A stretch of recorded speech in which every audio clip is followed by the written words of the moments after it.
বিশ্ব ক্রিকেটের পঞ্চম ক্রিকেটার হিসেবে ক্রিকেটের ৩ ফরম্যাটে শততম ম্যাচ খেলার রেকর্ড গড়েছেন মুশফিকুর রহিম। ১১তম ব্যাটসম্যান হিসেবে শততম টেস্টে সেঞ্চুরি করার কীর্তি গড়েছেন টাইগার উইকেটরক্ষক এই ব্যাটার। আয়ারল্যান্ডের বিপক্ষে ঢাকা টেস্টে বাংলাদেশ নিজেদের প্রথম ইনিংসে পেয়েছে ২ সেঞ্চুরি।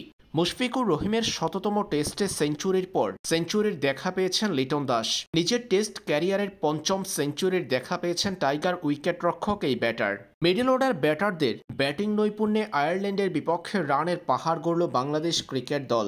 ঢাকা টেস্টে নিজেদের প্রথম ইনিংসে বাংলাদেশের সংগ্রহ ৪৭৬ রান।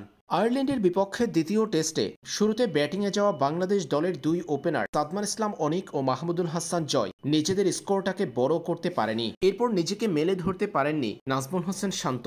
দলের হাল ধরেছেন মমিনুল হক। ৬৩ রানে তার বিদায়ের পর প্রথম দিনে ৯৯ রানে অপরাজিত থাকা মুশফিক দ্বিতীয় দিনের শুরুতেই পেয়েছেন নিজের টেস্ট ক্যারিয়ারের ১৩তম সেঞ্চুরির দেখা। ১০৬ রান করে মুশফিকের বিদায়ের পর নিজের সেঞ্চুরি পূর্ণ করেছেন লিটন দাস। ১৯২ বলে এদিন লিটন আউট হওয়ার আগ পর্যন্ত খেলেছেন ১২৮ রানের ইনিংস, যেখানে ছিল ৪টা ছক্কা ৮টা ৪। তার সাথে সঙ্গ দিয়ে মেহেদী হাসান মিরাজের ব্যাট থেকে এসেছে ৪৭ রান।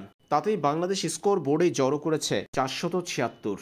ম্যাচে ব্যাটারদের অসাধারণ ব্যাটিংয়ের পাশাপাশি দ্বিতীয় সেশনে পরপর অনফিল্ড আম্পায়ার রিচার্ড ইলিংওয়ার্ডকে ২ ওভারে ২ বার ভুল প্রমাণ করেছেন মিরাজ এবং লিটন। দারুণ ক্লাসিক্যাল ব্যাটিংয়ের পাশাপাশি এদিন মাঠে বুদ্ধিদীপ্ত সব সিদ্ধান্ত টাইগার ব্যাটারদের বড় সংগ্রহের পথে এগিয়ে দিয়েছে। সব মিলিয়ে আয়ারিশদের বিপক্ষে নিজেদের প্রথম ইনিংসেই বাংলাদেশের দারুণ অর্জন।